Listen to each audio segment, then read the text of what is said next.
Just wanted to reflect back on the first lesson that Dick read from the Old Testament about the prophet laying across the little boy who had died. And this was at the former church.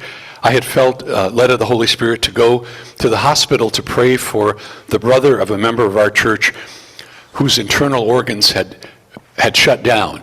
And I felt as though the Lord said to lay on top of him, not mouth to mouth, but to lay on top of him. And instantly his color came back and his organs were restored. Just an amazing thing. It wasn't anything that I did. It was simply the Holy Spirit's intention for him. And my part, small part, was simply to be obedient. Healing comes in so many different ways. And it's just wonderful when we see that in our lives. And obviously the number one healing is that moment when you realize that Jesus really is the Son of God and that he has come to transform your life and provide for you for all of your days as well as into all of eternity. So as we look at this healing early in Mark, in chapter 4 of Luke, remember Luke was a physician, he says in verse 38 that Simon's mother-in-law was sick with a high fever. He was saying that this wasn't simply just Sunday morning flu where you don't feel you can go to church. This was quite serious. And immediately after speaking at the Capernaum synagogue, Jesus and his entourage went to Peter's mother-in-law's home and was told right away that his mother-in-law was quite ill. And he went in and offered his hand, lifted her up, and the moment that he touched her hand, the fever left her and she was fine. So fine, in fact, that she began to serve them the meal, which was an incredible thing to read about. And there are different understandings about what that means. One that what I personally love is that we read in the New Testament that there were many women who supported Jesus' ministry financially and in other ways. And it's very possible that Peter's mother-in-law was one of those women who early on, after Peter had told her about who Jesus was, that he was the promised Messiah, that she believed and wanted to be a part of what was happening in his life. First of all, her home was opened up. Whenever Jesus was in the area, that's where he stayed as a place of rest and for nourishment. And so to me, that's a wonderful thing to think about. And when you think about the house of Simon and Andrew, which was with Peter's mother-in-law, it was a destination I never thought about before this week, that it was really a home of an extended family. What you see in many third world countries, that it wasn't just husband and wife. When I began traveling overseas, it was first in Bulgaria, then later Mexico, and then many other countries. And my favorite thing was always to stay in the homes of people and to see how they lived and to share their food and their atmosphere. And that's a part of what was happening here for Jesus and the early disciples, that they were sharing this home in just a very special way. And you wonder, what was her long-term role in caring for Jesus? The fact that she wanted to get up and serve him and his disciples right away said that this was a focus for her life, to provide for this one who was God's promised Messiah. But as you think about the situation, if you read the Gospel of Mark here carefully, you have to understand that somewhere in that house had to be a Mrs. Simon Peter. And so Peter, before he became a disciple, was married and at least early on lived with his mother-in-law, which was not unusual that generations shared the same home, because it was difficult sometimes to provide simply for your own family. And so this means that Simon Peter was married. Paul talked about that. And he was not married. He said that you certainly have the freedom to do that. For him, it was simpler to focus on the gospel. So the home of Simon Peter's mother-in-law was just a few blocks from the synagogue in our way of thinking. And when Catherine and I were there last fall, we saw the excavation of the home, and there were layers on top of it because generations had come and gone and built on top of the first century dwellings. But when you get down to the home of Peter's mother-in-law, there's graffiti on the wall that says, "This is the home of Simon Peter's mother-in-law." So you have it on good authority. The same people probably who write on railroad cars wrote on the wall of her home. But obviously there were other evidences. And one of the things that was special was that in that place after Pentecost, it was a place where early Christians began to meet to hear the writings of Paul and to worship the Lord. So it was not simply her home, it also became a place where Christians gathered early on. And the fever that she had, in that area, there were three major types of fever that would attack people. One was called Malta fever, which was generally fatal, ended in death. There was one called intermittent fever, which is like our typhoid fever, which would also be very serious. And mosquito-borne malaria, that the mosquitoes would swarm at that place where the Jordan River merged into the Sea of Galilee. And we certainly don't know which type she had, but we know that it was serious from what Luke says. Yesterday, before I fell, Catherine and I had gone to the drugstore to get our malaria medication for when we go to Liberia in early March. And it's one of those things that in Liberia and other places where the locals are used to malaria, it's like a bad cold or the flu. You just go on through it. But from outsiders who come in, it can be deadly, and that's why we spend big bucks for the medication. But a couple of things about what was happening in Simon Peter's mother-in-law's home. The very moment that Jesus entered the home, they told him about her. It was a life-threatening illness, and they had known what he had done in the southern part of Israel, the miracles that had happened already, even though it was not widespread. The early disciples already knew. And the family believed that Jesus could help. That's why they said, "Come and see her." And immediately she was healed. They hadn't known Jesus long, but they knew who he was and the power that he had over darkness and over illness. And here is why I think it's so important to grasp that. He was able to help Peter and his mother-in-law because he had been invited into the house. And that is how we are, that the Lord, the creator of everything, is available to us. But we have to invite him in. There's a passage in Revelation where you can picture Jesus standing at the door. And he said, "Behold, I stand at the door and knock.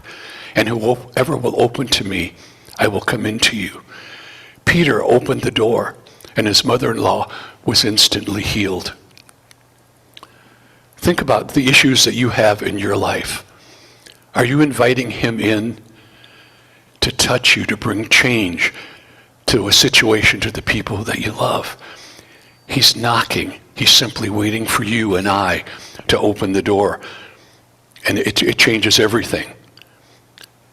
Jesus was an invited guest. And so my question is he an invited guest into the struggles in your life? If you will open to him, he's completely available to you. Peter's mother-in-law was in a life-threatening place. He touched her, and her whole world changed.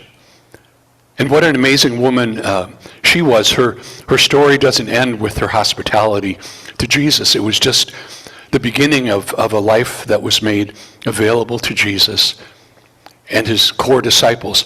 Her home became his home. When he was in town, she would have him go no other place than that extra spot in her home. Very much like we heard of the prophet in the Old Testament, where room was made for the man of God.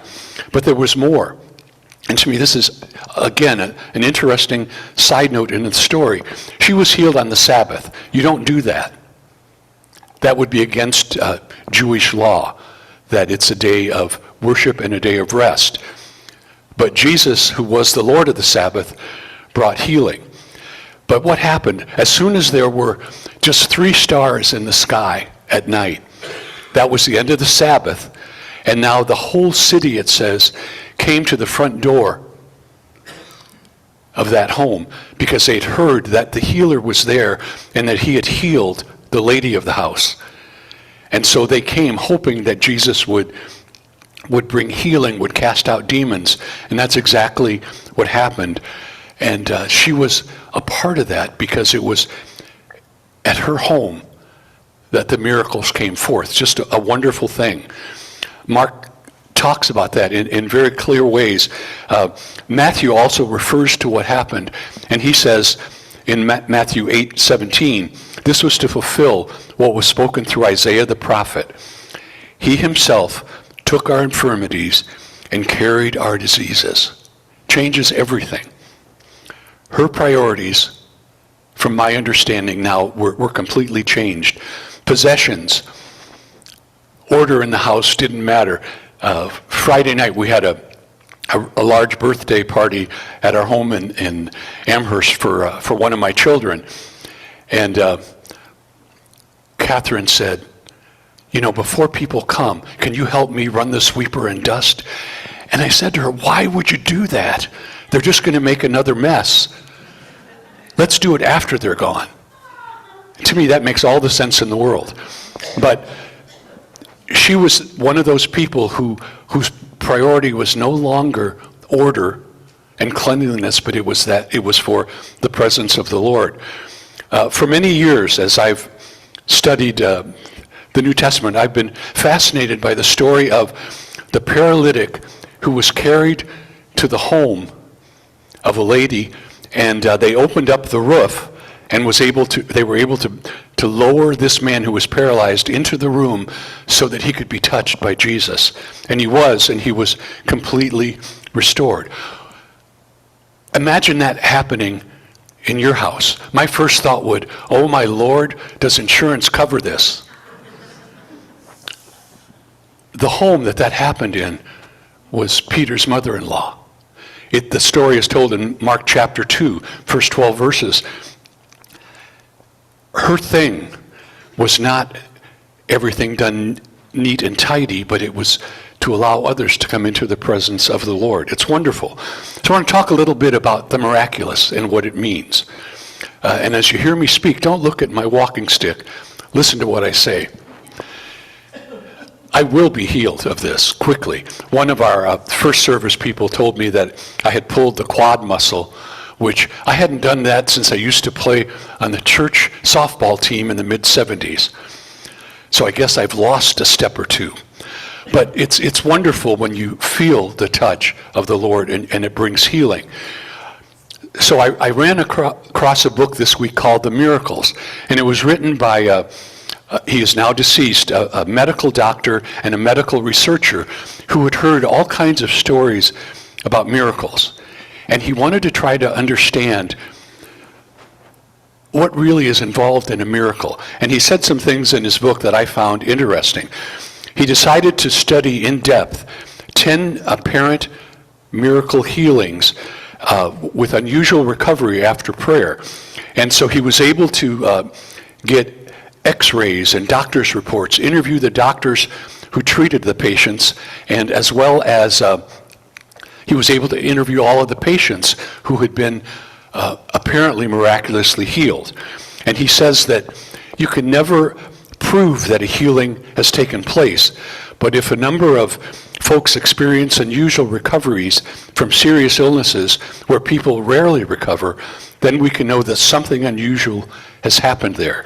And he says, if these unusual recoveries happen close after people have prayed for the patient, then it's plausible that God may have been at work. Now that's not spoken as a Christian, but that's spoken as a research specialist to try to see what really was going on. So he looked at 10 people in depth to try to see what really happened in their lives.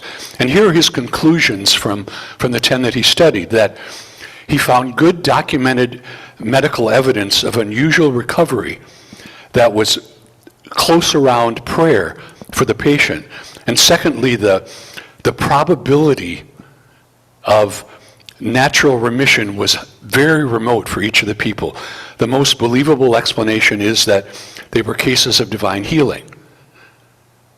And so he wanted to see if that was really accurate. And in many of the cases, there had been prayer for these people up close and personal for quite a while. The doctor is Dr. Kasdorf. He is now with the Lord. He was an experienced doctor, and in his book, he wanted to demonstrate that miracles really happen. I want to tell you about one of them. Her name is Marion Bergio, and before she hit 30, she was pregnant and was diagnosed with multiple sclerosis, and it began to have an impact on her life. She began to feel numbness in her hands and in her feet, and she generally started losing coordination. She was not steady on her feet anymore. But the actual illness wasn't diagnosed for over 4 years, by which time she was really deteriorating rapidly. 10 years later, when the doctor looked in on her medical record, she really had major symptoms. She had terrible headaches. Her one forearm was completely deformed and curled in on itself so that she could no longer use it.